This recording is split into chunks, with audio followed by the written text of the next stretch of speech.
Muy bien, muy buenas noches para todos. Bienvenidos a esta primera cátedra del ciclo de formación y actualización profesional en trabajo social del programa de trabajo social de la Fundación Universitaria Católica del Norte. Mi nombre es María Cristina Duque. El día de hoy, pues, primero agradecerles infinitamente a todos los que se están por acá conectando. Es una invitación abierta a toda la comunidad académica del programa e incluso yo en especial, pues, extendí esta invitación a otras universidades y regué pues como la invitación, ¿cierto? Hay personas que obviamente se les dificultará conectarse en punto en el momento y por eso también grabamos para poder que podamos tener como la posibilidad de mirar el encuentro en otro momento, ¿cierto? Muy bien. El día de hoy, bueno, este ciclo de actualización profesional que programamos para este segundo semestre del año 2022 tiene un tema central y es bueno, todo no, pero sí abordar asuntos que tengan que ver con el trabajo social con familia y restablecimiento de derechos. ¿Por qué digo abordar asuntos? Porque realmente es un mundo, digamos, de procesos, de información, de instancias e instituciones que también están ahí que convergen en todo lo que tiene que ver con la atención con familia, ¿cierto? Y la orientación a familia, que pues es muy complejo abordarlo, digamos, en tres cátedras que vamos a tener. El ciclo de formación está compuesto por tres cátedras, ¿cierto? La primera es hoy, ¿cierto? 23 de agosto. La segunda va a ser el próximo 6 de septiembre. 6 de septiembre.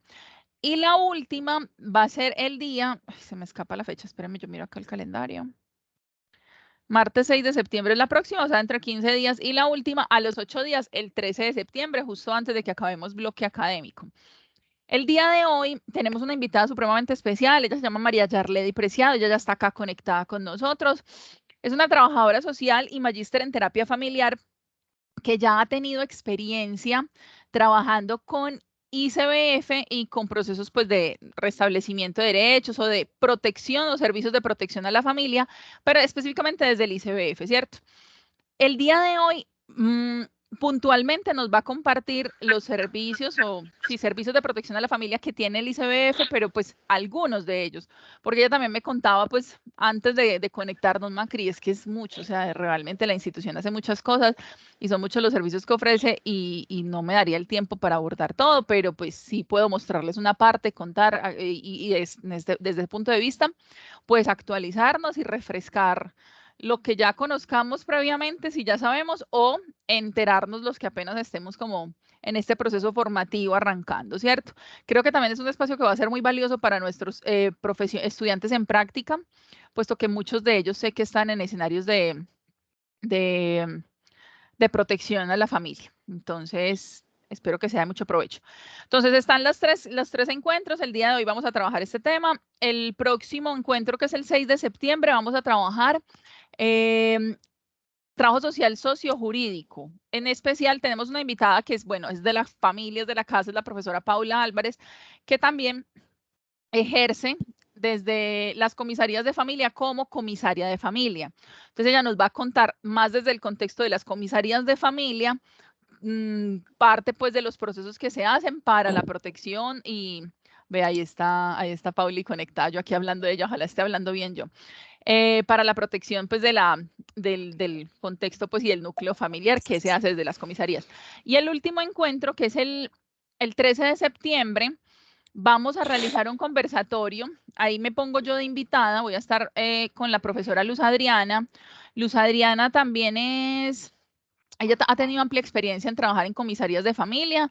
Actualmente está terminando una maestría o adelantando una maestría en terapia familiar. Y, y también ejerce como docente de trabajo social en la Universidad Católica, pero de Oriente. Entonces, ese día vamos a hacer un conversatorio entre ella y yo y creo que va a ser muy especial porque vamos a poder recoger parte de los temas que estamos abordando en estas dos cátedras iniciales del ciclo y, y poder reflexionar frente a eso y nuestro rol como profesionales en trabajo social, trabajando con familia. Entonces, bueno, ahí ya yo creo que va a quedar un poco de sorpresa porque va a ser muy conversado, muy construido ese espacio, yo creo que entre todos. Bien, yo creo que ya hice la introducción. Ahora sí voy a darle paso a nuestra invitada, la vuelvo y la presento. Ella se llama María Yarledy Preciado, es trabajadora social, magíster en terapia familiar, ha tenido amplia experiencia trabajando en ICBF, actualmente también es docente del programa de trabajo social en la Universidad Minuto de Dios, en la Corporación Universitaria Minuto de Dios. Y bueno, hoy tenemos el gran honor de compartir con ella y que nos comparta sus experiencias. Yarle, bienvenida, ¿cómo estás? ¿Estás por ahí ya? Muy buenas noches para todas y para todos. Sí, por acá me encuentro. ¿Cómo les ha ido? Genial, espectacular. Espérame, Yarle, que hay alguien que tiene un micrófono abierto. Bien, respecto a la dinámica, déjame, Yarle, que creo que se me olvidó decirles. Bueno, la idea es que Yarle, ella va a liderar el espacio. Si ella dice participen, participamos, ¿cierto? Pero de lo contrario, estamos atentos al chat. Ahí vamos a tener pues espacio para hacer preguntas o comentarios. Y por el chat, en unos minutos, pues a partir de las 7:30, 7:40, el espacio va a durar 1 hora y cuarto aproximadamente. Les voy a estar enviando por ahí el listado, pues, o el formulario de asistencia y evaluación del evento, pero también por el chat como para poder irnos conversando y preguntas. Yarle, bienvenida, espero pues haber hecho justicia con tu presentación y bueno, gracias por regalarnos este tiempo. Bueno, muy bien, muchas gracias. No, pues contenta de participar en este espacio. Muchas gracias por la invitación. Bueno, yo no es que tenga la super experiencia en el instituto, ¿cierto? De bienestar familiar. Tengo cierta experiencia, no la super experiencia, porque es que estamos hablando que bienestar familiar es una institución muy grande, tiene muchos programas y yo he participado en una cosita así de chiquitita.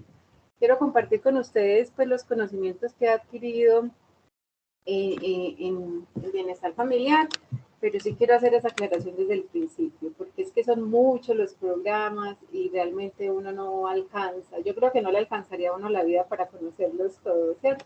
Además porque ya no trabajo en el instituto, me dediqué ya pues como a la docencia, que me encanta, me gusta mucho, y estoy dedicada. Ay, por ahí hay un micrófono encendido.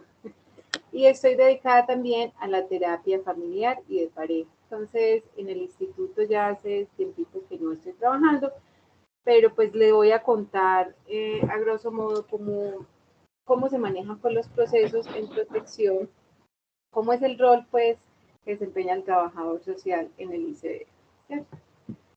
Pero antes sí quiero pues contextualizarlos para aquellos que no se acuerdan o quieren refrescar la memoria de lo que es el ICBF. Quiero decirles que el Instituto Colombiano de Bienestar Familiar es una entidad del Estado colombiano que trabaja por la prevención y la protección integral de la primera infancia, la adolescencia y el fortalecimiento de los jóvenes y las familias en Colombia, ¿cierto? Brinda atención especialmente a aquellos en condiciones de amenaza, de inobservancia o de vulneración de derechos. Pero, ¿qué es eso de inobservancia? Chicas y chicos, consiste en el incumplimiento o en la omisión o negación del acceso a un servicio. ¿Cómo así, profe? Sí, por ejemplo, un niño estaba jugando. Yarle, discúlpame, tú no ¿Sí? tienes compartida pantalla con presentación, ¿cierto? No, yo no creé presentación. Ah, bueno, listo, ya, quería confirmar. Gracias, Yarle, continúa, qué pena. No. Bueno, muy bien. Entonces, un niño de 6 años estaba jugando en el parquecito con sus amigos. Se cayó y se fracturó el tabique. Lo llevaron a urgencias, le hicieron los exámenes pertinentes y el diagnóstico es tabique fracturado, necesita una cirugía. Entonces, al niño le dicen a la familia, a la mamá, esté pendiente, porque el niño, por ejemplo, digamos que está por ahí un micrófono activado. ¿De quién será? Bueno, muy bien. Entonces, le dicen a la mamá, bueno, espere que la estamos llamando, en cuanto autoricen la cirugía, la estamos llamando. Pero ay, Por favor, el que tiene el micrófono encendido lo apaga. Bueno, entonces le dicen a la mamá del niño, esté pendiente del celular, que nosotros la estamos llamando para decirle que a dónde la van a operar, porque eso es una cirugía que debe aprobar el CISBEN, pues si está en un régimen subsidiado, ¿cierto? Resulta que el niño necesita la cirugía de urgencia, pero la entidad no se comunica, ¿cierto? Entonces, no se comunica y el niño entonces está presentando dificultad para respirar, le duele la cabeza, se marea, la mamá vuelve otra vez al sistema de salud y le informan, no, todavía no le han aprobado la cirugía, ¿cierto? Entonces, a eso le llamamos inobservancia. Cuando hay una omisión o una negación del servicio o un incumplimiento. Cuando se habla de amenaza, consiste en una situación de eminente peligro o de riesgo para el ejercicio de los derechos de los niños y adolescentes. Entonces, cuando hay un riesgo de que del no cumplimiento de esos derechos, por ejemplo, la institución educativa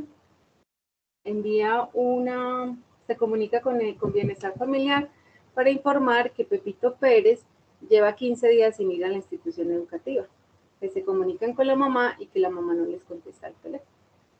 Entonces, eso puede ser una amenaza a sus derechos, ¿cierto? Está matriculado en la institución educativa, pero no está asistiendo a la educación educativa. Y la vulneración es que no matriculan al niño a la institución educativa, el niño se encuentra desescolarizado, ¿cierto? Entonces ahí está la vulneración. ¿Qué hace el trabajador social en el ICB?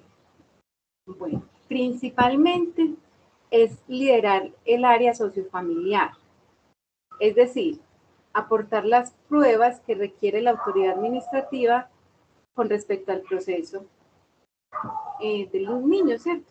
Referente a la situación, pero ese liderar ese proceso significa que es todo lo relacionado con la situación de la familia del niño, no con el niño, ¿cierto? Directamente porque la atención al niño, la verificación de derechos, por ejemplo, del niño lo hace es el psicólogo es el que está directamente, aunque bien uno también lo puede hacer, pero nosotros estamos más bien liderando esa área sociofamiliar, ¿cierto? Entonces, nosotros somos más bien como investigadores, ¿cierto? Investigadores para mirar cómo está cómo es el funcionamiento de ese sistema familiar, para nosotros así darle las pruebas suficientes al defensor de familia y él pueda tomar una medida, ¿cierto? Pueda tomar la decisión jurídica. Por ejemplo, bueno, de acuerdo al centro zonal, asimismo se hace pues como, cada centro zonal tiene unas dinámicas distintas. Por ejemplo, llega un ciudadano a poner Darle, una discúlpame, denuncia. te interrumpo. Hola. Hay una persona que tiene la manito alzada. No sé si tú vas a recibir intervenciones ya o para más adelante.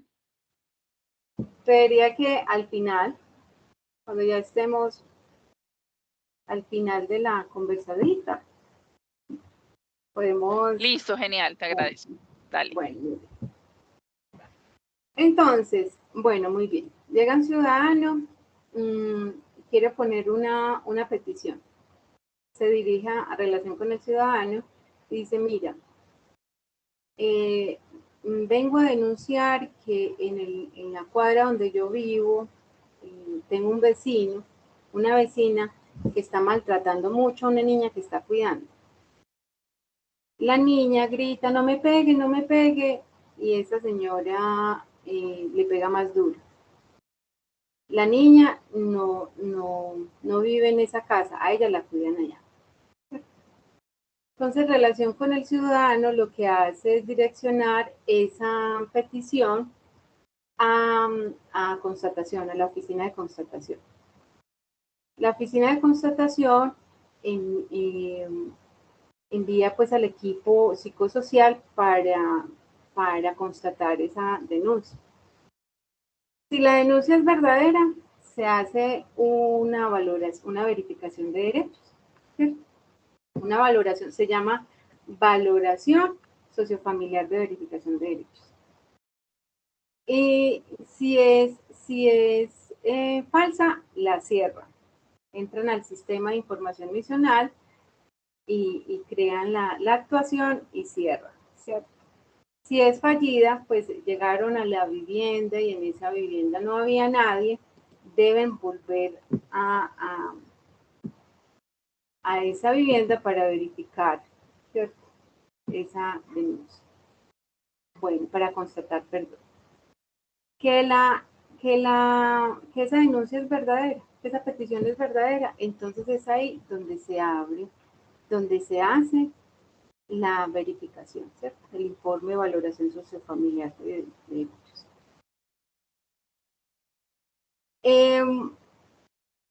Cuando se constata y es verdadera, entonces el equipo psicosocial debe hacer esa valoración. El psicólogo desde su área, el nutricionista desde su área, el trabajador social. Entonces pasa de la oficina de constatación a la defensoría de verificación, ¿cierto? La defensoría de verificación, les voy a mostrar, voy a compartir con ustedes el formato. Me dicen si están viendo mi pantalla, el formato del trabajador social. En una verificación, ¿qué técnicas aplica uno, muchachos? Yo diría que hay 3 técnicas. La primera es la entrevista, ¿cierto? La entrevista con preguntas abiertas y preguntas cerradas. Preguntas cerradas, ¿cómo te llamas? ¿Cuántos años tienes? Preguntas abiertas, dígame, ¿cómo es la relación de tu hijo con tu compañero afectivo? Por decirlo así, ¿cierto? Entonces ella dice, no, ellos dos tienen una relación muy conflictiva porque él quiere que mi hijo cumpla la norma y él no la quiere cumplir, él dice, él no es mi papá, ¿acaso es mi papá? Bueno. Entonces, eso es como una entrevista, una pregunta abierta. La otra técnica es la observación, ¿cierto? Y diría que la otra es la revisión documental. Porque nosotros no nos podemos quedar solamente con lo que nos dice la familia, ¿cierto? Nosotros tenemos que verificar. ¿El niño está estudiando? Sí, está estudiando. ¿Me podrías, por favor, presentar el último boletín de calificación? ¿Cierto? ¿El niño tiene documento de identidad? Sí, señor. ¿Me facilitas, por favor, el registro civil y la tarjeta de identidad? ¿Cierto? Entonces, ahí es donde vamos mirando que al niño, niña o adolescente no se le estén vulnerando sus derechos. Ya se ve mi pantalla. Sí, ya hace ratico. Ya se ve. Bueno, muy bien. Entonces, este es el formato. Ya pasó por constatación, ya se tiene la información de que sí es verdadera, entonces ya hay que hacerle una verificación, ¿cierto? Los formatos son distintos, el del psicólogo es distinto al del trabajador social. Entonces acá... Yarle, amplíale un poquito más, porfa. Bueno. Entonces acá se coloca la fecha en el que se realiza la entrevista, ¿cierto? O sea, porque hagamos la visita domiciliaria, o sea, porque se haya citado a la familia y vaya al centro social, ¿cierto? El número de la petición, acuérdense que la petición es no les dije, la petición es el número con el que registró el sistema cuando la persona va, bueno, hay muchos medios para hacer una denuncia, ¿cierto? Está la línea 018.000, está el chat, si ustedes entran a la página del ICBF encuentran pues como todos los medios en donde uno puede hacer una denuncia. Bueno, la autoridad administrativa que solicita la verificación y el profesional que lo realiza. Por cuestión de privacidad, entonces, privacidad a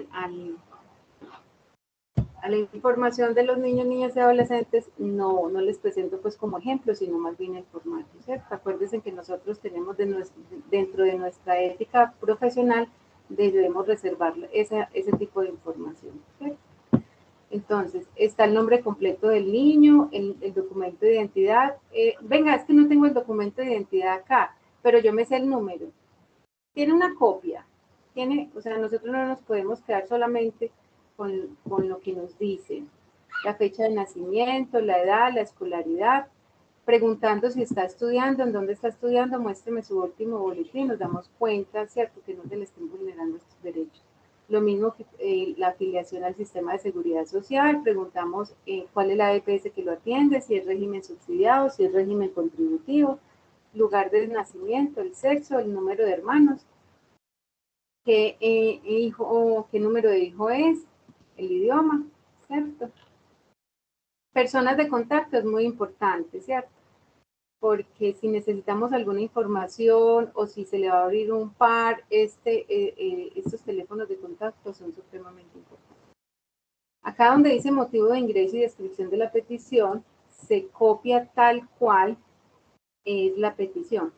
Se presenta fulanito de tal a informar, abre comillas. Estoy muy preocupado por la niñita que cuidan en la casa enseguida, porque a la niña la están maltratando, ¿cierto? Le pegan. Yo la vi, yo escucho, yo tal cosa. Entonces, tal como aparece la petición. El objetivo entonces sería ¿cuál? Lo que nos recomienda el formato es hacer una redacción como esta, ¿cierto? Este es el ejemplo. La solicitud del defensor de familia del centro zonal, entonces uno ahí en el centro zonal que está ubicado, centro zonal noroccidental, nororiental, bueno. Y el doctor, el defensor de familia que tiene esa petición a cargo, entonces se coloca el nombre completo y en cumplimiento del artículo 1 de la ley 1878 del 9 de enero del 2018, por medio de la cual se modifica algunos artículos de la ley 1098 del 2006, se dispone la valoración inicial del entorno familiar, redes vinculares e identificación de elementos protectores y de riesgos para la garantía de derechos del niño, niña, adolescente. Y se coloca el nombre completo del niño. Se hace un genograma, ¿cierto? Inicialmente, entonces nosotros preguntamos, ¿con quién vive el niño? Porque acuérdense que nuestro interés es el niño, ¿cierto? ¿Con quién vive la niña? La niña vive con fulanita, fulanita y fulanita. Entonces ustedes acuérdense que el genograma es una descripción gráfica de esa estructura familiar y del relacionamiento interno de las familias, ¿cierto? Entonces, de esa conformación familiar. Entonces, no, vive con mi papá, con mi mamá y también vive conmigo y mi otro hijo pequeño. Entonces, estamos hablando de una familia extensa. Entonces, acá hacemos ese gráfico. Muchas veces es tanto el trabajo que muchos de los profesionales no hacen la gráfica, sino que hacen una descripción de genograma. Algunas defensorías lo aceptan, pero por ejemplo, si esto va para una comisaría de familia o para un juzgado, debería de ir el gráfico, ¿cierto? En la dinámica familiar van todas estas categorías que ustedes pueden ver acá. La tipología de familia, si es una familia extensa, si es una familia nuclear, si es una familia monoparental, si es monoparental, entonces es femenina o es masculina, ¿cierto? Es en describir qué tipología de familia es. Las relaciones familiares se tienen que mediar por el tipo de comunicación que utiliza la familia, ¿cierto?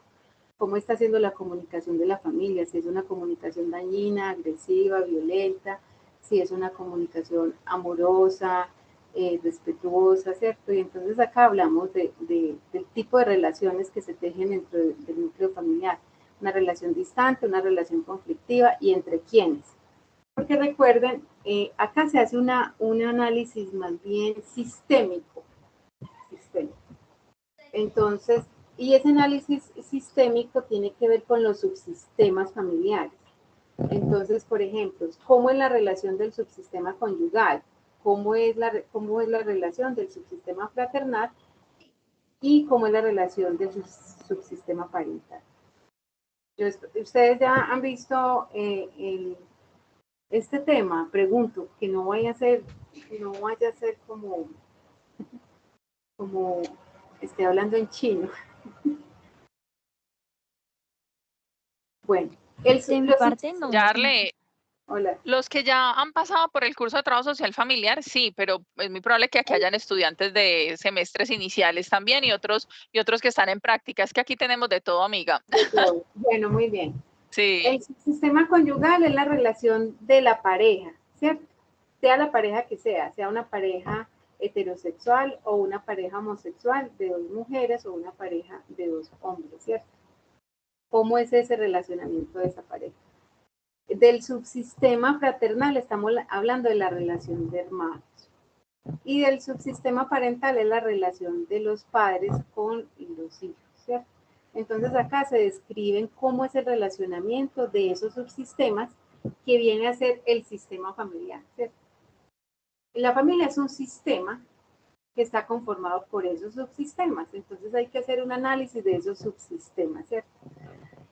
Que es que la señora, hablemos de una familia nuclear, la señora cambia de compañero sentimental cada rato y quiere que el niño acepte al nuevo compañero sentimental como el papá. No. Entonces, ese no es el papá, es el compañero sentimental de ella, ¿cierto? Entonces, pero lleva 4 meses de novios y ella quiere que él haga la autoridad y le pone la queja a él para que él sea el que reprenda al niño y como no hay afecto ni tacto, él no lo reprende de la mejor manera. Que es que es el padre social. ¿Cuándo se habla que es un padre social? Cuando es una persona, el compañero de la madre, llevan muchos años de convivencia y está ejerciendo las funciones de crianza. ¿Cierto? No, es que a mí me mataron al papá de la niña, vivíamos juntos y a los 6 meses de vivir juntos lo mataron. ¿Cuánto tiempo tenía la niña? Tenía un añito y la niña ahorita tiene 14 años y ella lo reconoce como el padre. Hay un vínculo afectivo entre ellos, ella lo reconoce como el padre social. Entonces ahí sí se podría hablar, ¿cierto? Porque él está cumpliendo con las funciones. ¿Cuáles funciones? La función de la proveeduría económica, la función afectiva, la función de la socialización, ¿cierto? De la protección, está cumpliendo con las funciones. Desde hace muchos años se podría hablar que es un padre social. Es una persona que está hace poco con la mamá del niño, es compañero sentimental, ¿cierto? Bueno, entonces en esto acá se hace una descripción de esos subsistemas, ¿cierto? Y se hace también la descripción de esos roles que cumple cada integrante de la familia. Los roles tienen que ver con las funciones del sistema familiar y qué hace cada uno de ellos. Por ejemplo, si seguimos con una familia nuclear, el padre, pensemos que es una familia muy patriarcal, ¿cierto? El padre es el proveedor económico y la madre está ejerciendo las funciones de afectividad, acompañamiento, educación, formación de los hijos, ¿cierto? Pero y los hijos desempeñan pues sus actividades escolares y se habla pues como el rol que tiene cada uno dentro de la familia. Se habla de ese ciclo vital, se describe el ciclo vital. ¿En qué etapa del ciclo vital se encuentra la familia? Recuerden que... Una pregunta. ¿Cómo es que se llama la aplicación donde se descarga la música? Hay una compañera que tiene el micrófono abierto y estamos escuchando cómo va a descargar una aplicación. Qué bueno sería pues que la descargara, ¿cierto? Pero que también cierre el micrófono. Bueno. Gracias. Entonces, en ese ciclo vital familiar, el ciclo vital familiar se determina por el nacimiento del primer hijo. Por ejemplo, en esa familia nuclear hay 3 hijos. El primerito que nació tiene 14 años. Entonces, esta familia está en el ciclo vital de la adolescencia. Que es que el niño tiene 7 años y está estudiando, entonces la etapa del ciclo vital es la escolaridad. ¿Sí? Estamos hablando que en la familia hay,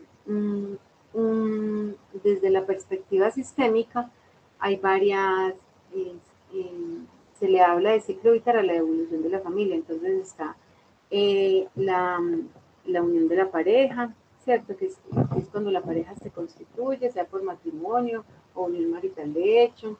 Está la adaptación a la convivencia, pero esa no aparece en el ciclo evolutivo, sino en el nacimiento del primer hijo, la escolaridad, la adolescencia, adulto joven, el desprendimiento de los hijos del hogar y por último, nido vacío, sigue nido vacío y después envejecimiento, ¿cierto? Hasta ahí. Bueno, dentro de ese ciclo vital, nosotros mencionamos las crisis que ha atravesado la familia dentro de ese sistema durante su trayectoria de vida. Y estamos hablando de distintos tipos de crisis. Las crisis inesperadas, se quedó el papá sin empleo. O se murió el papá. O esas son las crisis, o sea, las crisis inesperadas, como su nombre lo indica, es una situación que se presenta que nosotros no esperábamos y que afecta al sistema familiar, ¿cierto? Las crisis evolutivas, cuando la familia tiene dificultad para adaptarse de una etapa a la otra, ¿cierto? Llegó la adolescencia del chico y eso causa un revuelo en la familia porque el chico quiere ser independiente, el chico quiere ser autónomo. Hola, qué pena. ¿Sí? Dejo de compartir pantalla, normal. No, la pantalla está ahí todavía, solo que no la ve. No, bueno, ahora sí, Sí, estábamos viendo los otros sí, lo que participantes. pasa es que tenías era la conversación. Para seguir con la conversación, entonces yo lo voy bajando. Entonces resulta que ese periodo de adaptación y acomodación le cuesta a la familia. La mamá no tiene, por ejemplo, las herramientas para pasar esa etapa del ciclo vital de la mejor manera. Entonces resulta que el niño, el adolescente ya quiere ser independiente, ya quiere ser autónomo y quiere tomar sus propias decisiones o incluso es rebelde con la norma, llega tarde o no llega y entonces la mamá ejerce la autoridad rígida, ¿cierto? Una autoridad rígida y dentro de esa autoridad rígida asume un comportamiento violento. Entonces lo trata mal, lo insulta, le pega con la correa, le tira, eso es un tipo de maltrato, ¿cierto? Maltrato físico y maltrato psicológico. Entonces, se detectan esas crisis. Bueno, también hay crisis, están las crisis evolutivas, las crisis inesperadas y las crisis estructurales. ¿Cuáles son esas crisis estructurales? Tiene que ver, por ejemplo, con esas situaciones que han estado siempre presentes y que generan problemas en la familia. Por ejemplo, en las adicciones, adicción al consumo de sustancias psicoactivas, el consumo de alcohol, ¿cierto? Personas que tienen adicción sí, a las sustancias o al alcohol, ¿cierto? Otras crisis estructurales, infidelidad reiteradas, que generan en la pareja conflictos y que pueden generar que la dinámica familiar se vea pues afectada y se vea, ¿cómo diría uno? Que se den tensiones y problemáticas en la familia y pueda generar pues situaciones violentas, ¿cierto? Se habla de la cotidianidad. ¿Cuándo se habla de qué es la cotidianidad? ¿Qué hace la familia en el día? ¿Cierto? La mamá se levanta, baña a los niños, los lleva a estudiar. El papá se levanta, el papá trabaja toda la noche, duerme todo el día. O sea, es como describir qué es lo que hace la familia, todas las personas de ese núcleo familiar, o por lo menos la más relevante, porque si estamos hablando de una familia extensa, que viven 8 o 10 personas, entonces las personas más relevantes, más importantes en la relación con ese niño, ¿cierto? Las redes institucionales, las redes de apoyo institucional y social, chicos, entonces uno detecta, uno pregunta, ¿ustedes van a la iglesia? ¿A qué iglesia van? ¿Con qué frecuencia van? el niño a qué institución participa, va a algún curso, está en alguna actividad recreativa, deportiva, bueno, están en algún programa social, sí, estamos en Familias en Acción, no, ellos comentan pues en los programas en los que participan, ¿cierto? Condiciones del entorno. En esas condiciones del entorno nosotros preguntamos cómo les parece el barrio, cómo les parece la cuadra. No, es que en la cuadra, no doctora, es que yo he tenido muchas ganas de pasarme de ahí, pero no he podido porque la plata no me da. Ahí venden, hay un señor que vende drogas todo el día, y entonces eso mantiene lleno de viciosos. Pongo las palabras de muchas personas. Entonces hay presencia de venta de sustancias psicoactivas y hay alto consumo de sustancias psicoactivas. Se menciona pues ahí si el sector es inseguro, todas esas cosas se colocan. Bueno, muy bien. Entonces acá ya sigue la información específica de los integrantes del grupo familiar, los nombres y apellidos, el parentesco, la edad, la escolaridad. Esto ya es carpintería, ¿cierto? Aspectos socioeconómicos. ¿Cuáles son esos aspectos socioeconómicos? Primero vamos a hablar del estrato. Bueno, cada trabajador social lo organiza pues de acuerdo a su estilo, ¿cierto? Cada uno tiene un estilo. Pero ¿qué debe contener este criterio? Debe contener los ingresos económicos de la familia, ¿cierto? El lugar de residencia, la dirección y el estrato. Las condiciones de la residencia, ¿cierto? Tienen agua potable, tienen energía, tienen los enseres básicos para su habitabilidad, ¿cierto? Cómo redactar todos estos aspectos, cuántos son los ingresos económicos de la familia, cómo los distribuyen, si la casa es propia o es alquilada, cuánto pagan de arriendo, bueno, en fin, esa cantidad de cosas.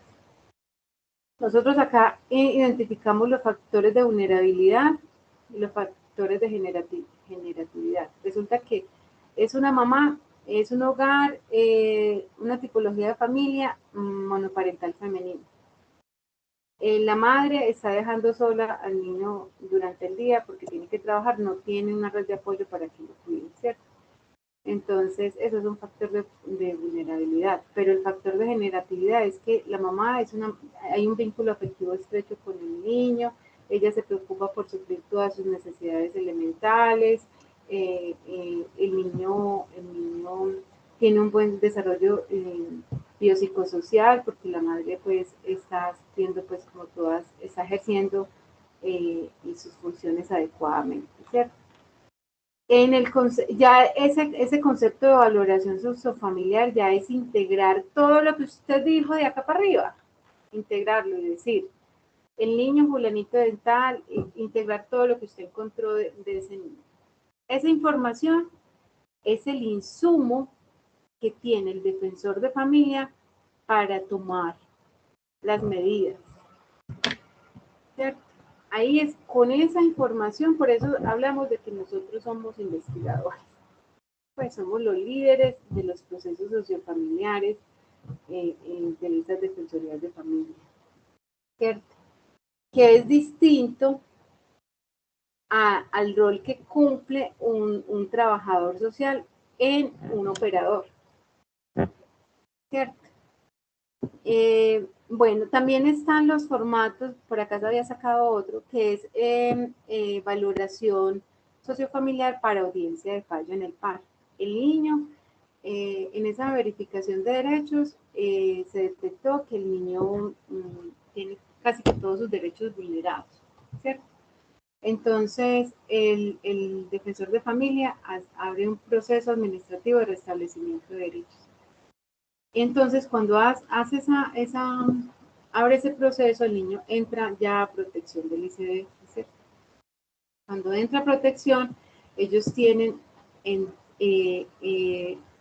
Código de Infancia y Adolescencia, yo no me acuerdo bien, espérate, yo lo miro porque no me acuerdo bien. En el Código de Infancia y Adolescencia antes no daban como unas fechas estipuladas para que el defensor de familia optara esa medida, pero no me acuerdo bien.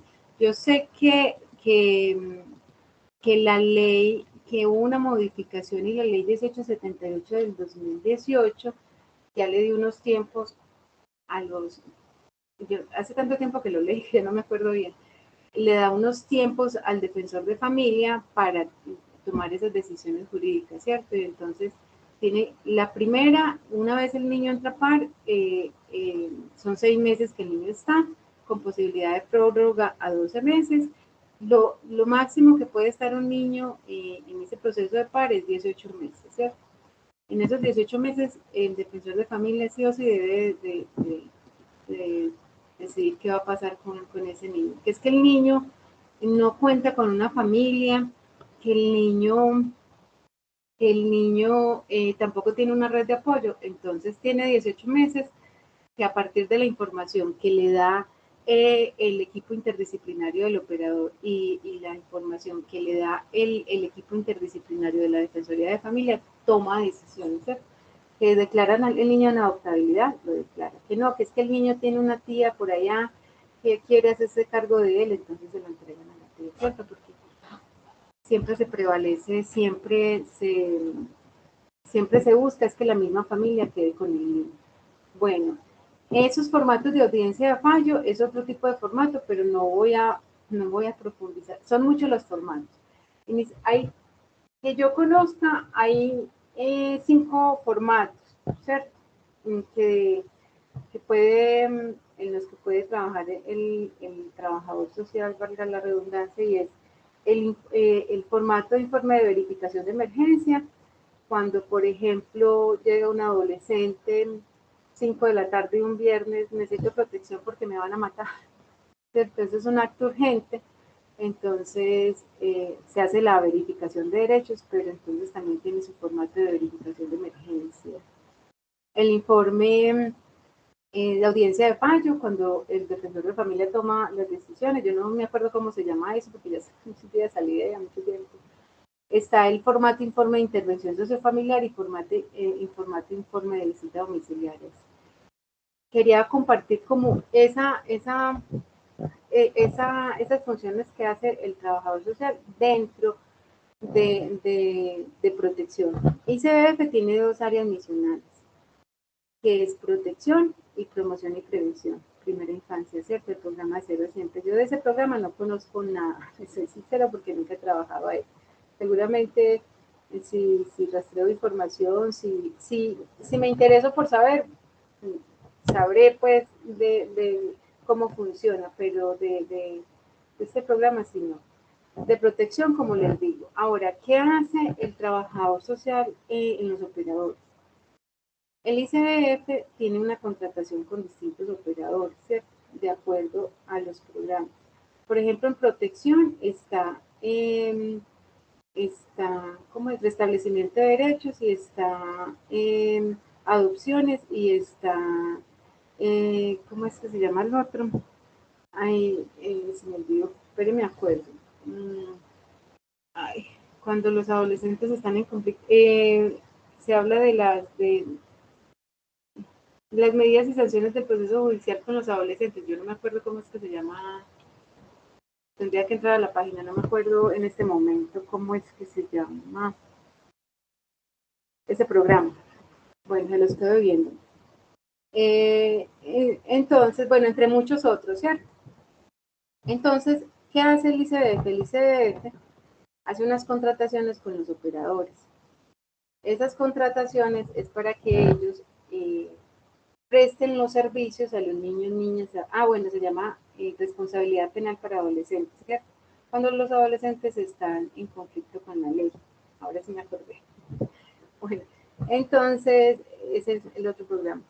Entonces, esos operadores prestan unos servicios, ¿cierto? Hacen una contratación con el ICBF, generan unas obligaciones contractuales y dan cumplimiento a esas obligaciones contractuales. Entonces, el trabajador social ya se centra es en la atención de las familias, ¿cierto? En la atención de los niños y las familias. A diferencia de los trabajadores sociales del ICBF, que buscan son pruebas para que la autoridad administrativa pues tome sus medidas. Lo que hace el trabajador social en los operadores es una atención para fortalecer a esas familias, ¿cierto? Para ello, ellos hacen un diagnóstico inicial de la situación que llevó al niño a entrar al instituto, pues al PAR, y las condiciones actuales de estos niños, ¿cierto? Entonces ellos hacen toda una valoración y de acuerdo a esa valoración que realiza se plantean unas metas con las familias. Por ejemplo, el niño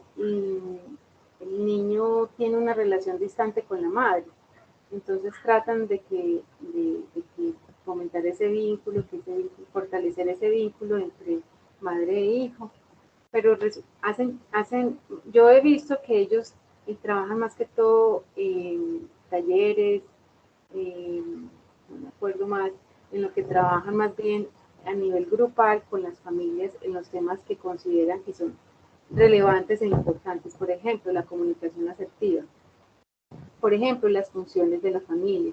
Por ejemplo, crianza consciente.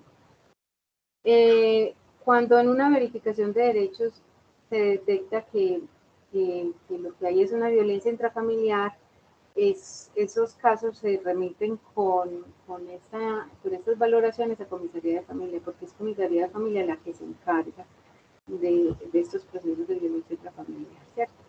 Pero de igual manera, en esos diagnósticos, en esas valoraciones iniciales que hace el equipo interdisciplinario, ven la necesidad de trabajar pautas de crianza, de trabajar el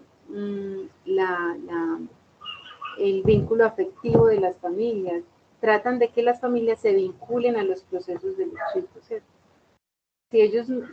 Si la familia no se vincula al proceso, lo más probable es que estos niños busquen la red de apoyo familiar con los que cuentan para ver quién podría tener la custodia de los cuidados personales del niño, niña o adolescente. Entonces acá es más que todo de atención, ¿cierto? Brindar una atención de acuerdo a las necesidades. Cuando están, por ejemplo, se hace lo mismo yo trabajé hace como 4 años o 5 años en la Defensoría de Trámite de Atención Extraprocesal. Y recuerdo que también se hacía la valoración sociofamiliar y el psicólogo y el nutricionista también, esos son una valoración integral, ¿cierto? Y ya esos eran los insumos para el defensor de familia hacer las actuaciones pertinentes. Por ejemplo, llegaba una mamá, decía, es que el papá del niño no lo quiere reconocer, él sabe que es de él porque ya le hicimos la prueba de ADN, pero él no quiere reconocerlo. Entonces se hace esa verificación de derechos y el defensor de familia ya hace pues el trámite respectivo, que es poner la demanda ante un juzgado de familia. ¿Sí? Entonces es de acuerdo a la defensoría a la que se trabaja, a la situación que se presente, que asimismo se actúa. Bueno, yo creo que para que un trabajador social esté en esta área debe conocer realmente pues como toda la teoría que nos habla de cómo hacer estas informes, ¿cierto? Entonces aquí estaríamos hablando del genograma, de cómo se hace un genograma, cómo se hace un ecomapa, qué es el ciclo vital de la familia, cuáles son las técnicas que se utilizan. Todo esto debe conocerlo el trabajador social para poder después llegar allá y tener pues como las herramientas necesarias y poder realizar este tipo de intervención, ¿cierto? Este tipo de intervención, ¿cierto? Como ese rol inicial.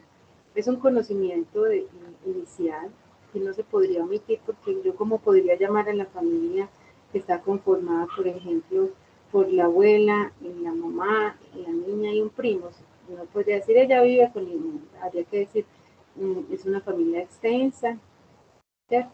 Entonces esa terminología nos tenemos que apropiar de ellos, pues nosotros los trabajadores sociales, Diría que el trabajo social es la disciplina que más ha estudiado, que más ha investigado la familia y que más aportes ha hecho para la intervención familiar, ¿cierto? Por ejemplo, desde el área, yo soy trabajadora social y he tenido, pues mi experiencia principalmente ha sido en el tema de la familia, ¿cierto?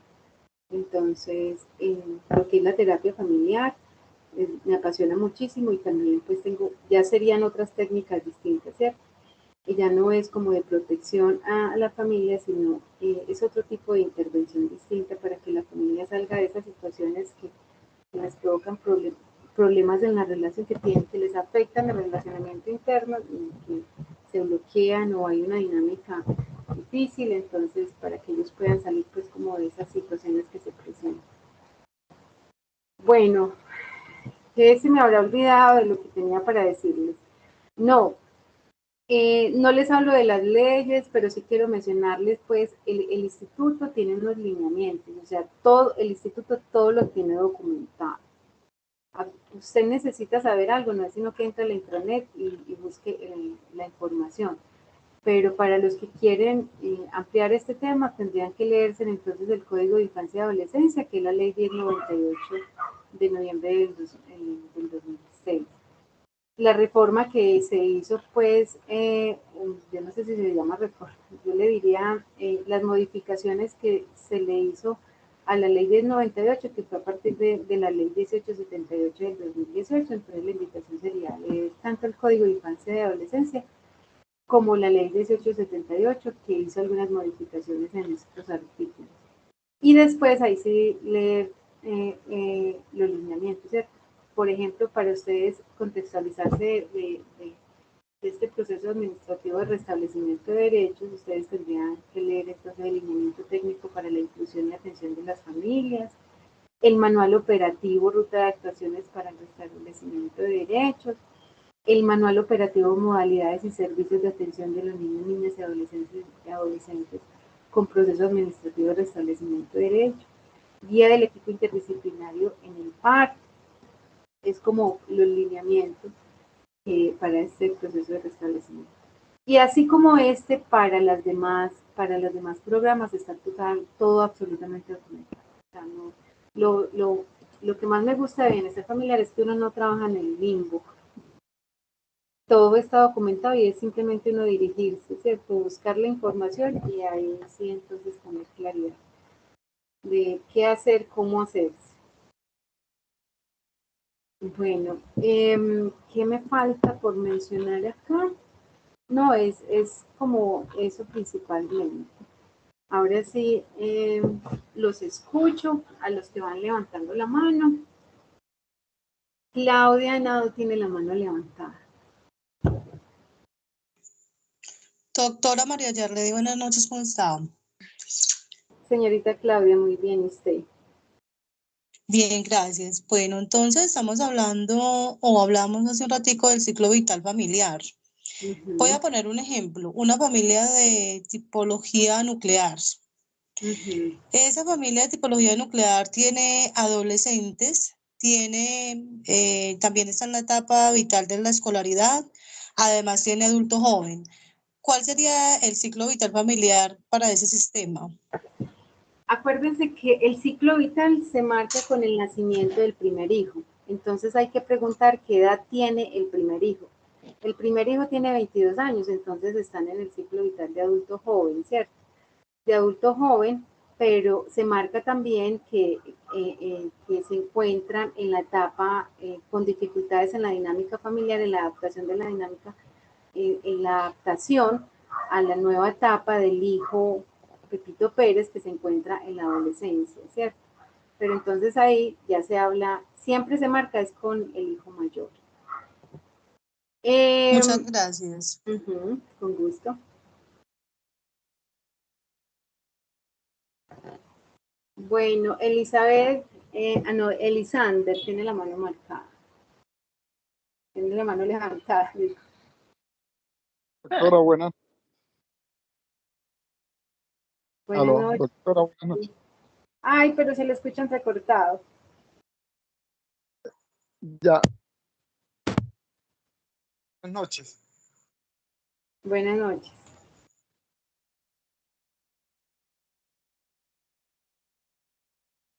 Elisander, cuéntanos, te escuchamos.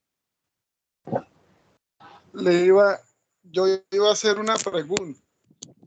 Yo trabajo en el área asistencial en un hospital, ¿sí?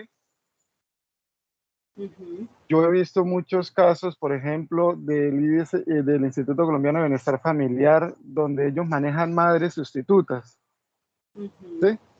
Eso es un Yo programa. veo que a la institución llegan muchos niños, llámese, así teniendo madres sustitutas, llegan en estado de vulnerabilidad, llegan adolescentes que han sido violados, abusados sexualmente, pero uno nunca ve el acompañamiento del trabajador social en ese entorno. O sea, cuando él entra, ni siquiera cuando llega a la institución, ni cuando sale. ¿Quiénes abarcan esos casos? Lo abarca el trabajador social del hospital, llámese hospital o llámese clínica, ¿sí? ¿Por qué se presentan esos casos si se supone que ellos están como en un resguardo o con esa madre sustituta? ¿Cada cuánto le hace el acompañamiento al trabajador social? No, mira, el trabajador social debe visitar, bueno, yo no recuerdo el lineamiento si ha cambiado esto, pero no es el trabajador social de la Defensoría de Familia, no, el que visita. Es el trabajador social del operador, ¿cierto? Porque recuerden que el ICBF tiene contratación con algunos operadores y son los operadores, las instituciones, los que realizan esa atención. Entonces, ese operador tiene un equipo interdisciplinario que es el que debe estar pendiente de ese hogar sustituto, ¿cierto? Entonces, ellos deben realizar, yo no recuerdo si es una visita al mes o hacer seguimiento una vez al mes a esa modalidad de atención. Solo el equipo de apoyo a la supervisión saca una muestra 2 veces al año, ¿cierto? Al principio, en el primer semestre y al segundo semestre. Creo que es el 20% de los hogares sustitutos del operador. Entonces, el operador en este momento tiene activos 250 hogares sustitutos. De manera aleatoria, sacan el 20% de esos hogares sustitutos y los visitan. Ese equipo de apoyo a la supervisión, ¿cierto? Que normalmente es el equipo psicosocial, que es el psicólogo y el trabajador social. Ellos en esa visita verifican la situación actual del niño, ¿cierto? Y la atención. Cuando se detecta que ese hogar sustituto está siendo negligente, o no está cumpliendo pues con sus funciones, se habla con el operador, ¿cierto? Para que sean ellos los que retiren al niño. Nosotros, yo digo como si estuviera todavía en el instituto, y yo hace mucho tiempo salí. El ICBF, por medio del equipo de apoyo a la supervisión, envían la información al operador y solicitan que retiren al niño de ese medio familiar y que hagan un análisis de esta familia para ver si está apta para seguir con ese programa, ¿cierto? Es muy difícil. Yo diría que al instituto le queda muy difícil revisar, pues como hacerle seguimiento a todos los hogares sustitutos, porque son demasiados, ¿cierto? Y porque no es solamente el único programa que tiene. Lo que tengo entendido es que el equipo de supervisión de manera aleatoria elige una cierta muestra. En el primer semestre, para el segundo semestre, hacen lo mismo, pero con familias distintas, ¿cierto? Al menos de que hayan reportado una vulneración, inmediatamente deben de retirar el niño del medio de ese hogar sustituto. Eso es una corresponsabilidad y tiene que ver mucho con la ética profesional del operador y del talento humano que contrata el operador, ¿cierto? Cómo están haciendo esos seguimientos, cómo están verificando que esos hogares sustitutos sí estén prestando el servicio. El deber ser es que si uno detecta alguna situación que ponga en riesgo la vida o se le vulneren los derechos a los niños, nosotros notificamos alguna de las formas con las que tenemos contacto con el ICBF y reportar la situación, ¿cierto? Ese sería el deber ser. Espero haber dado respuesta a tu pregunta, Isandro. Sí, doctora, yo tengo otra pregunta en la parte de los hospitales y las clínicas. Pues nosotros hemos tenido inconvenientes con respecto a últimamente a los trabajadores sociales que han estado saliendo, no todos, algunos, que ellos, no sé si de verdad existe alguna norma, ley, que digan que ellos no están aptos. Yo creo que sí, porque si uno es trabajador social, tiene que hacer acompañamiento a aquellos pacientes que no tienen familiares. Un ejemplo, llegó un paciente de abandono social, un paciente de calle, llegó al servicio de urgencia, tiene que ser remitido obligatoriamente, sí o sí, o si no el paciente se muere. eh, no tienen familiares y lamentablemente los hospitales y clínicas ahora exigen familiares. Uno llama a trabajo social para que el trabajo social haga acompañamiento y ellos dicen que ellos no hacen acompañamiento hacia otra red, o sea, hacia otro hospital. Por ejemplo, yo soy de Tibú, ¿sí? Tibú remite a Cúcuta y los trabajadores sociales no están haciendo acompañamiento a esos pacientes porque ellos dicen que ellos no están para hacer esos tipos de acompañamiento. Yo les digo a ellos, a mí me parece que sí, porque ustedes están violando un derecho que el paciente tiene a ser atendido, a hacer como que les salven la vida. ¿Me estás hablando del trabajador social de la institución o de cuál trabajador social? No, de los trabajadores sociales que han llegado, o sea, ¿De qué llega entidad uno que están contratados por quién o qué? por el hospital. O sea, por ejemplo, el hospital dice, Ya necesitamos entendí.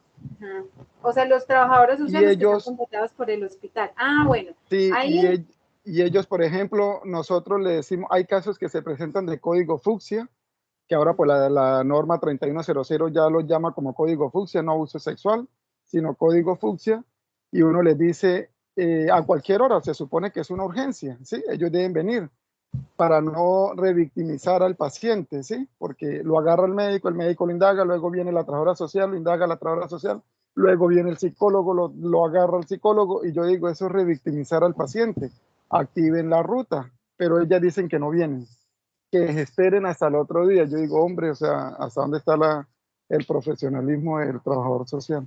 bueno, Algunos, no todos, para que después no.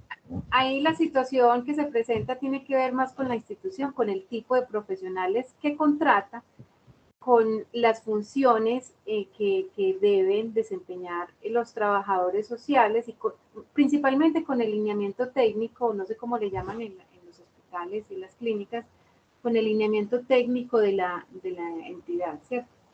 Prestadora de ese servicio. ¿Cuál es el lineamiento técnico y cuáles son las funciones para qué contratan a ese trabajador social? Entonces, si dentro de esas funciones que tiene el trabajador social están estas, ellos deben de hacerlo. Ahora, muchos dicen, no, es que en mi contrato no está que yo deba de hacer estas actividades. Ellos se pegan de su contrato, ¿cierto? Pero si en el contrato está, ellos deberían desempeñar gestionar ese tipo de situaciones, ¿cierto? Muy bien, Alexander. Seguimos con María Cristina.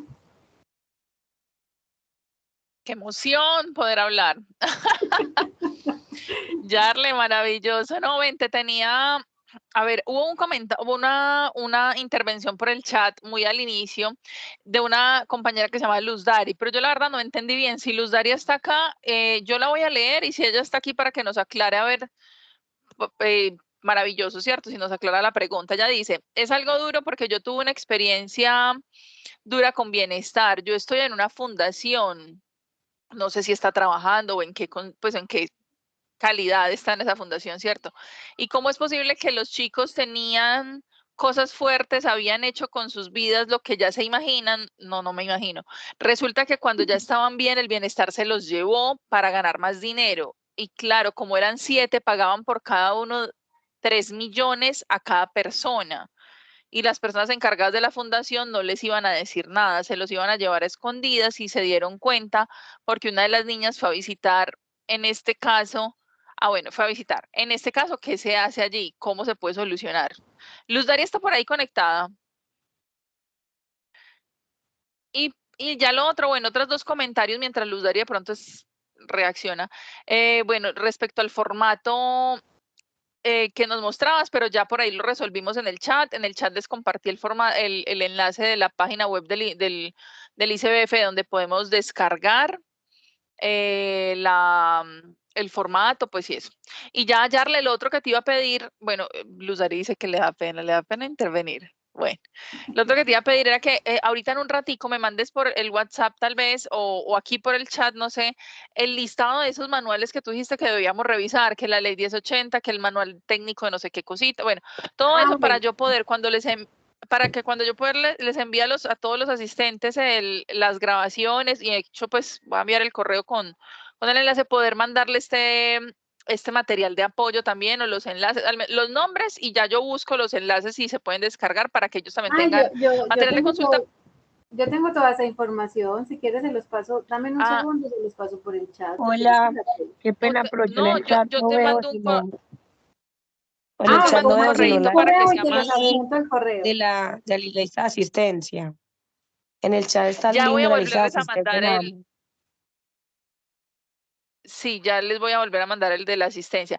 Sí, Yarle, yo creo que mejor por un correo y yo se los envío a todos porque bueno, a muchos de los asistentes se enteraron del evento, no sé, pues yo mandé un correo a todos los matriculados del programa, espero que les haya llegado. E igual las profesoras de los cursos les debieron haber puesto un anuncio invitándolos a este evento, ¿cierto? Entonces, yo creo que por ese lado les puedo mandar un correíto completo con el enlace de la grabación, el material de apoyo y ahí ya nos vamos súper bien.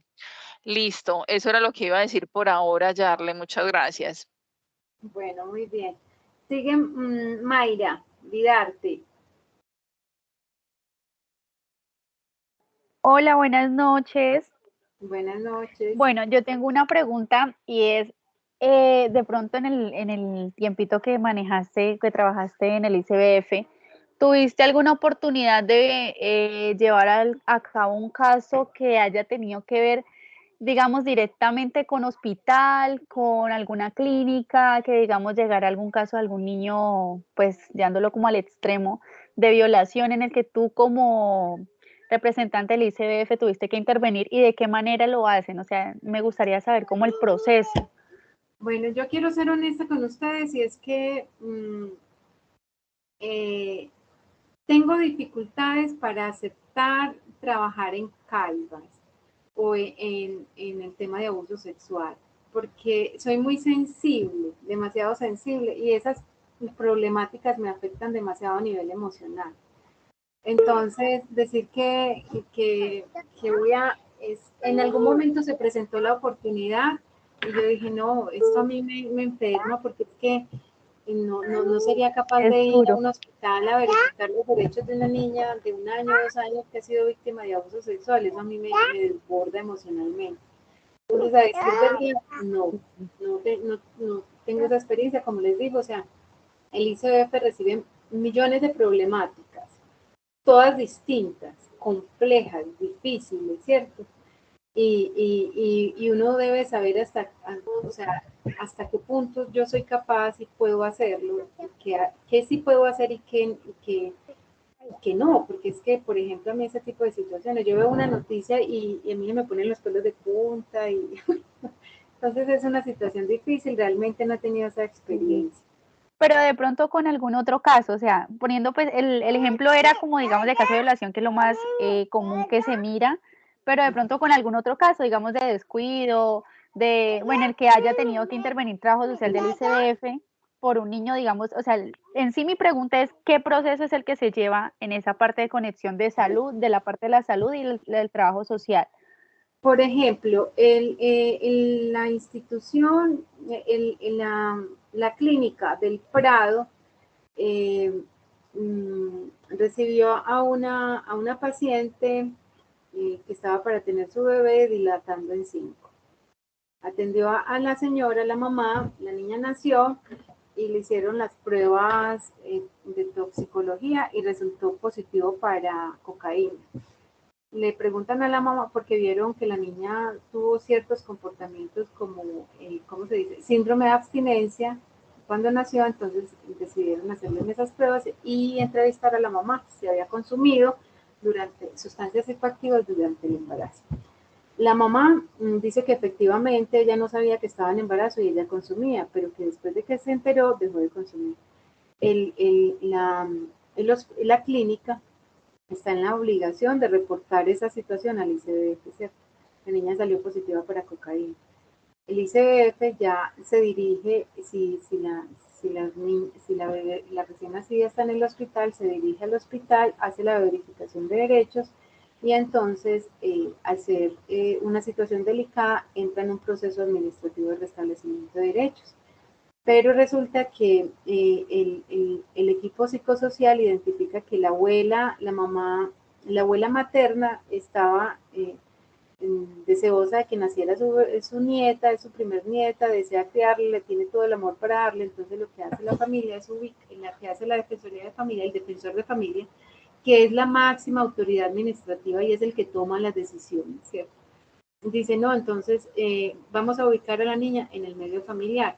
No se la vamos a entregar a la mamá, sino que se la entregamos a la abuela. Entonces es la abuela la que queda con la custodia y los cuidados personales del recién nacido hasta que la mamá entre en un proceso de desintoxicación o en una clínica o en una clínica especializada en el tema y demuestre que ya está pues en la capacidad de ejercer las funciones de crianza.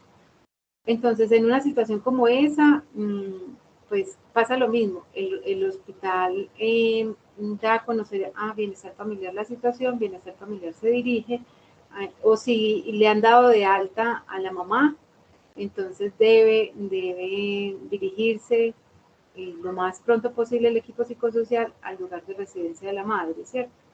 Y hacer todo este proceso para que pueda el defensor de familia tomar esas decisiones. Ese fue un caso que conozco, ¿cierto? A los 18 meses la mamá pudo demostrar que pues estaba facultada para ejercer los cuidados y la crianza, entonces el defensor ya hizo el fallo, pues cerró ese par, pues entregándole la niña nuevamente a la mamá.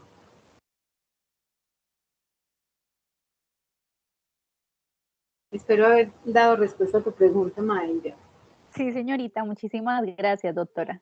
Bueno, muy bien. Lina.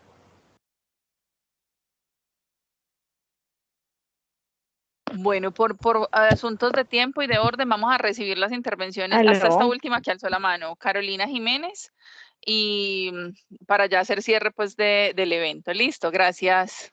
Sigue Lina. Hola, muy buenas noches. Buenas noches. Doctora, bueno, yo tengo como varias preguntas, voy a tratar de enlazarlas.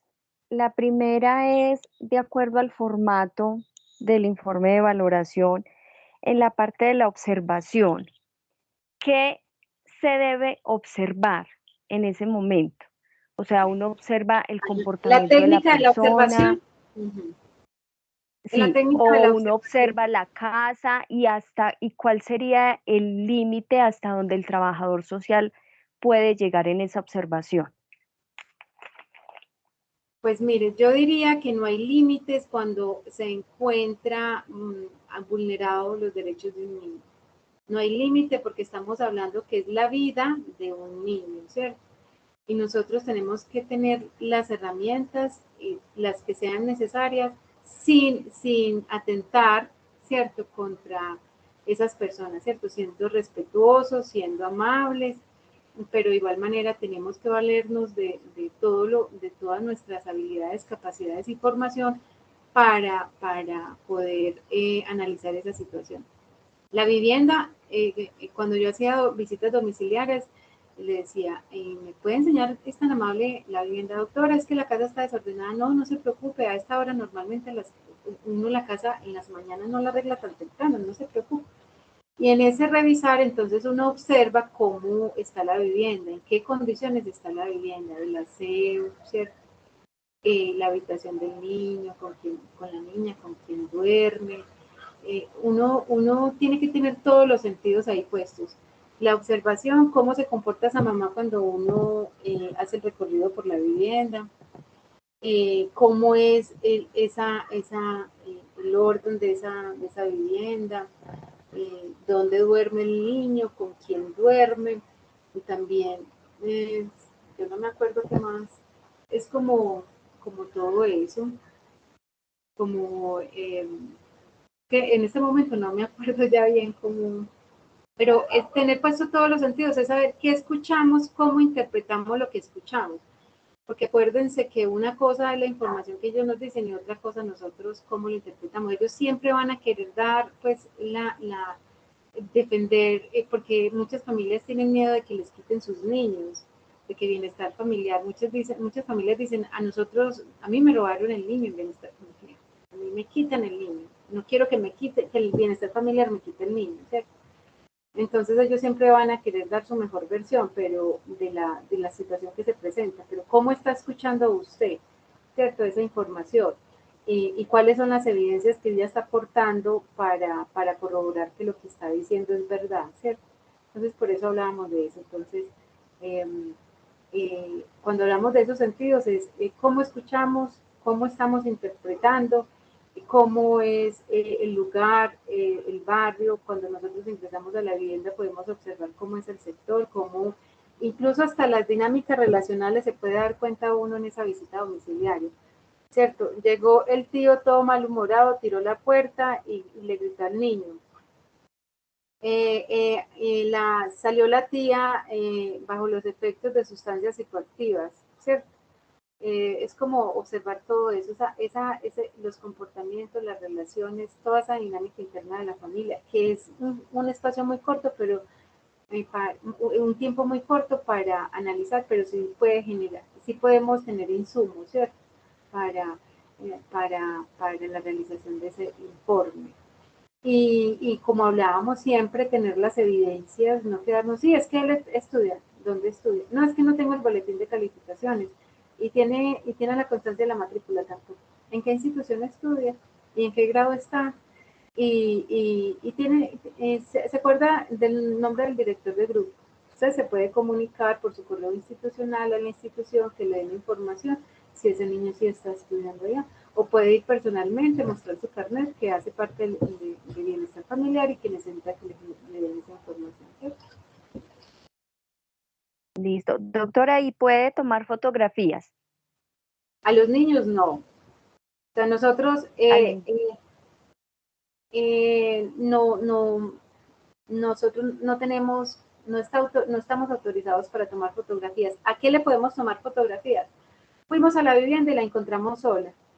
Entonces, usted puede tomar fotografías a la puerta donde está el número de la casa y decir, es una constatación fallida, es una verificación, hay que reprogramar la verificación porque en la vivienda no se encontraba nadie. Usted hace la actuación en el SIM es, acuérdese, es el sistema de información misional del ICBF y usted sube la actuación el día tal, a la hora tal, la trabajadora social y la psicóloga se dirigieron a tal dirección para verificar el estado de cumplimiento de derechos o para hacer la valoración sociofamiliar y del niño.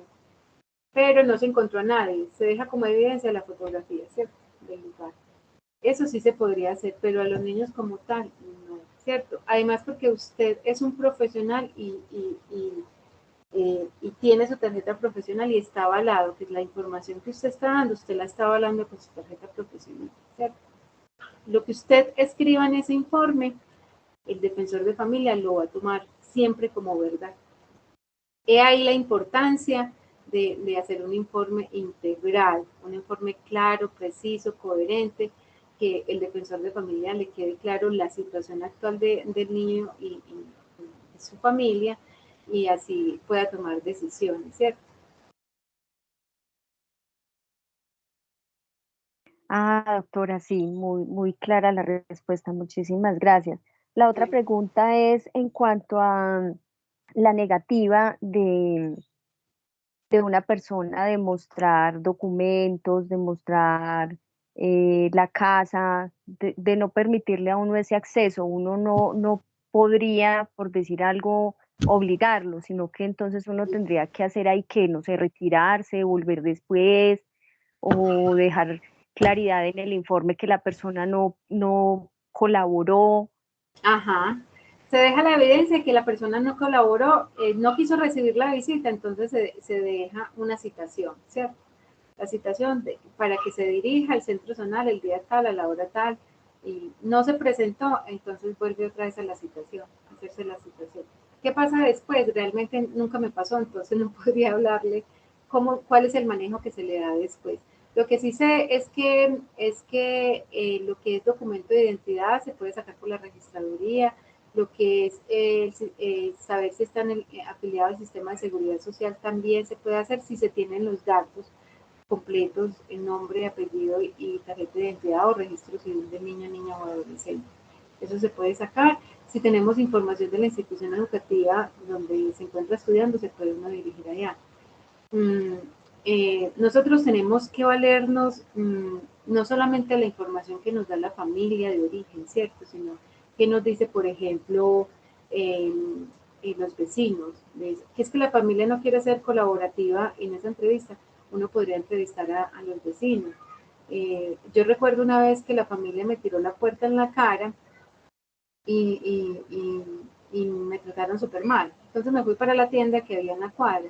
Dice, ay doctora, esos niños están totalmente en abandono. A la mamá se la mataron, al papá se lo mataron, porque es que los dos pertenecían a una banda. Esos niños son los carritos del barrio, porque la abuelita tiene Alzheimer y tienen un tío que está en la cárcel. No, esos niños están totalmente en abandono. Entonces, con esa información ya es suficiente para que el defensor de familia tome otras medidas, ¿cierto? Entonces, ¿tiene conocimiento dónde están estudiando los niños? Pues que yo sepa, están estudiando en tal parte. Me dirigí a la institución educativa y me atendieron. Casi siempre las instituciones educativas son muy colaboradoras, muy colaborativas en estos procesos.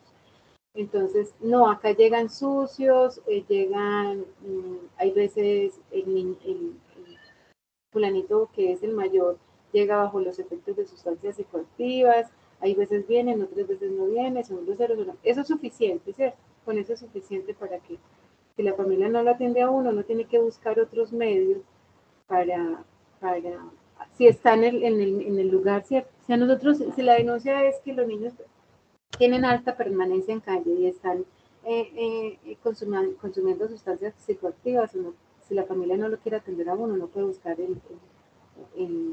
información por otro lado. Bueno, Juan Pablo y por último Paula. Buenas noches. Buenas noches.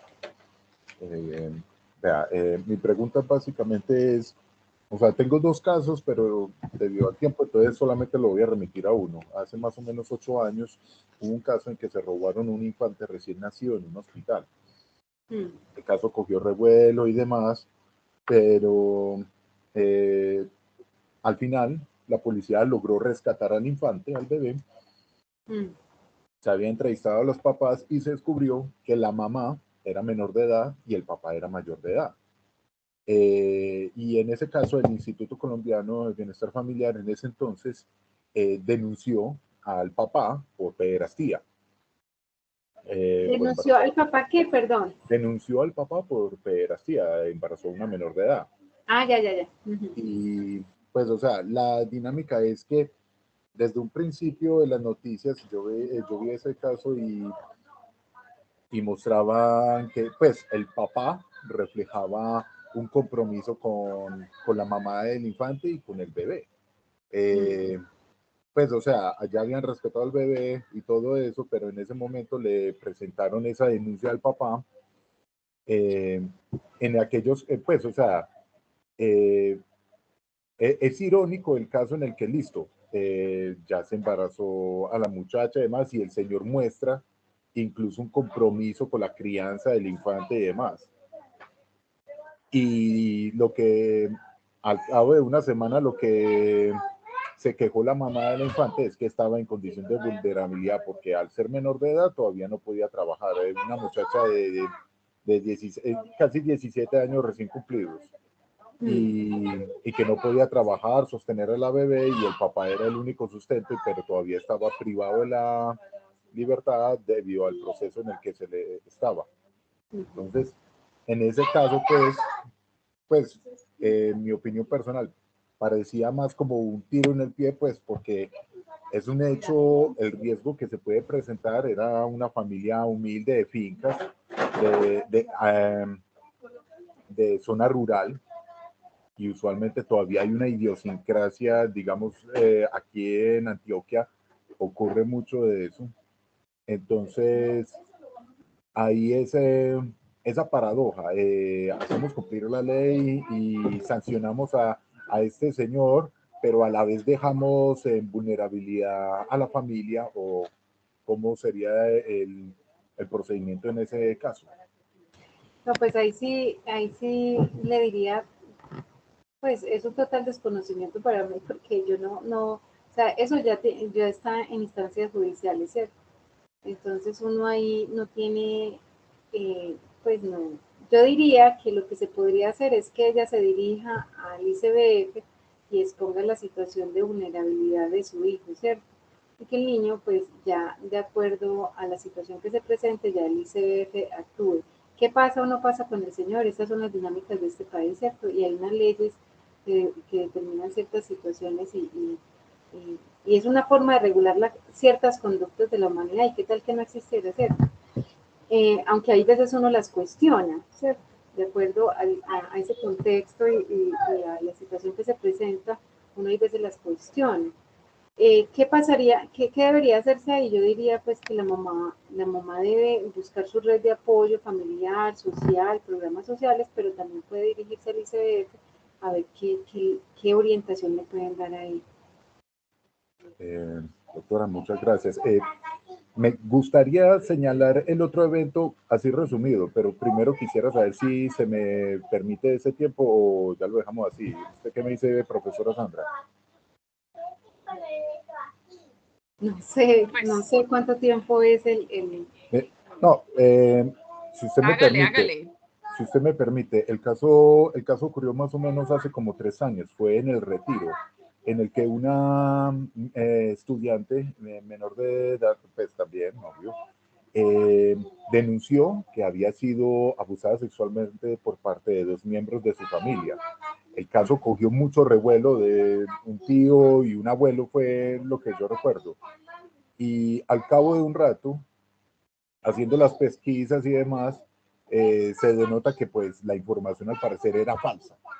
La muchacha simplemente tenía un conflicto con la familia y demás, y simplemente, pues, o sea, se constató esa cadena de custodia, por decirlo de esta forma. Entonces, digamos, en este caso en el que hubo un reflejo, pues, de conflicto de la familia y de frustración por la misma muchacha que apeló a ese tipo de acciones, digamos, en ese tipo de casos, ya cuál sería el protocolo a seguir, por ejemplo. No, porque si eso es una denuncia y ya está en fiscalía, eso es un proceso que se demora y cierto. Entonces ahí no tiene injerencia el ICBF. Me estás hablando de hace 3 años, ¿cierto? Eso entra en un proceso investigativo y revisan pues cómo se presentó la situación, qué fue lo que sucedió, y de acuerdo a eso ya pues la ley toma sus decisiones. Pero ahí sí que menos podría responderle, porque estamos hablando de una situación que es de mi desconocimiento, como les dije al principio. Lo que es abuso sexual, yo yo no tengo experiencia en ese tema. Lo que sí sé, cuando me doy cuenta que hay, que alguien está siendo víctima de abuso sexual, o que probablemente hay un presunto abuso sexual, se orienta es a la familia o a la persona que ha sido víctima a que se dirija al hospital más cercano, y allí ya activan el código fucsia, ¿cierto? Entonces, eso es lo que normalmente se hace, ¿cierto? Siendo, pues, teniendo esa corresponsabilidad con la protección de los niños, niñas y adolescentes. Pero, ¿qué sucede después de ahí? Sí soy totalmente ignorante por lo que le acabo de decir. Le agradezco mucho su orientación, doctora, y a los compañeros de su comprensión. Gracias. Bueno, sigue Paula Marcela.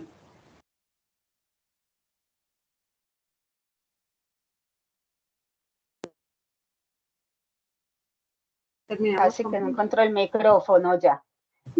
Bueno, primero pues agradecer a María Yarledi por compartirnos esa información tan valiosa pues en su experiencia laboral con el ICBF en temas de protección. Seguro pues va a ser muy valiosa para nuestros estudiantes y los que decidan irse por este campo del restablecimiento de derechos. Sí me gustaría, como para terminar de darles contexto, contarles dos asunticos de suma importancia. El ICBF no es la única entidad que restablece derechos y que trabaja con todo el tema de protección. El ICBF también se apoya o trabajan, digamos, que el tema de restablecimiento de derechos con las comisarías de familia. La diferencia entre unos y otros radica básicamente en cuanto la vulneración a los derechos de los niños, niñas y adolescentes o la amenaza de estos derechos viene por parte de alguien al interior de su familia, es un asunto de las comisarías, o cuando viene de alguien externo a la familia, es un asunto del Instituto Colombiano de Bienestar Familiar. Y todo esto adquiere sentido si entendemos que no podemos dejar de tener en cuenta el principio fundamental de la perspectiva de derechos. Todo el trabajo que hagamos en temas de protección siempre debe estar encaminado a garantizar, o mejor dicho, a la garantía de los derechos fundamentales que la Constitución y posteriormente el Código pues nos obliga a garantizarle a los niños, niñas y adolescentes. Entonces, para que tengamos presente que si bien es una obligación del Estado a través del instituto y a través de las comisarías, siempre debe ser visto en perspectiva de derechos. ¿Cómo logramos a través de todos estos procesos de protección que todos los niños, niñas y adolescentes de Colombia tengan garantizados sus derechos? Eso es lo que le da como la relevancia. ¿Y cuál es nuestra principal arma o cuál es nuestra as bajo la manga? El interés superior de los niños y niñas. Un principio constitucional que además es tomado de nuestra Declaración de los Derechos de los Niños y las Niñas, y nos obliga, no es porque queramos, nos obliga que el Estado tiene que priorizar las decisiones que garanticen los derechos de los niños, inclusive si hay en conflicto una vulneración a un derecho pongamos, de un adulto mayor frente a la vulneración de derechos de un niño, una niña, un adolescente, se tiene que priorizar la atención a la vulneración de derechos de este último. Entonces, eso también era un abrebocas, porque en el próximo encuentro que tengamos de este ciclo de actualización, pues quiero contarles un poquito cómo es ese matrimonio tan necesario y esa unión y convivencia entre lo social y lo jurídico, que es de verdad una combinación supremamente atractiva y explosiva. Muchas gracias, Mari. Paula, muchísimas gracias por los aportes que estás haciendo. Realmente son muy valiosos, ¿cierto? Uno quisiera abarcar y hablar de muchos temas, pero entre tanto se le escapa a uno algunos, o otros ni siquiera los conoce, ¿cierto? Entonces, tus aportes han sido muy valiosos. Muchísimas gracias. Y seguramente si me invitan al evento, voy a estar, porque también me gustaría conocer esos procesos que hace la comisaría de familia. Tengo pues algunos conocimientos, pero sí me gustaría mucho conocer ya desde la experiencia que usted tiene en la comisaría, cómo es cómo es el trabajo que realizan desde allí, ¿cierto? Gracias, Paula. Maravilloso. Yarle, no, agradecerte infinitamente por haber compartido con nosotros este espacio. Creo que nos quedamos con muchas provocaciones, muchas inquietudes, pues, o sea, obviamente nos diste muchas claridades y luces respecto al tema, pero definitivamente, como dijeron ustedes dos al finalizar y que Paula, pues, esa intervención tan maravillosa le dio un cierre y definitivamente nos deja antojados para el próximo encuentro. Como estaban diciendo ustedes dos, el tema es gigante, o sea, es demasiado amplio y que a la final, pues, quisiera uno poder entregar como toda la información, pero mucho de ello también lo vamos a aprender en la experiencia, a quienes en sus escenarios corresponda hacer intervención o acompañamiento con familia en tema de restablecimiento de derechos, en fin. Muchísimas gracias a todos los asistentes, a todos los estudiantes, docentes y personas externas que se unieron a este espacio tan valioso. Agradezco diligenciar la asistencia. Yo les enviaré el día de mañana un correo con la grabación y el material que hoy el día de hoy María Yarledi nos compartió. Y bueno, Yarle, mil gracias. Ya vamos a cerrar. Mucho gusto, Si quieres decir mucho algo. gusto, mucho cariño compartir un poquito de ese conocimiento tan universal, tan grande, ¿cierto? Que se hace, que tenemos nosotros en el ejercicio profesional y más que todo en protección, ¿cierto? No, mil gracias Sí. a todos por escucharme, por participar y por la invitación. Les deseo muchos éxitos a nivel personal, profesional, laboral, a cada uno de ustedes. Un abrazo. Gracias. Y efectivamente a todos los vamos a estar invitando al próximo evento del ciclo de actualización profesional, 6 de septiembre, les estaré enviando correo y por los anuncios, los que estén matriculados en cursos, también les llegará el aviso. Un abrazo grande y feliz noche. Chao. Chao. Chao, gracias.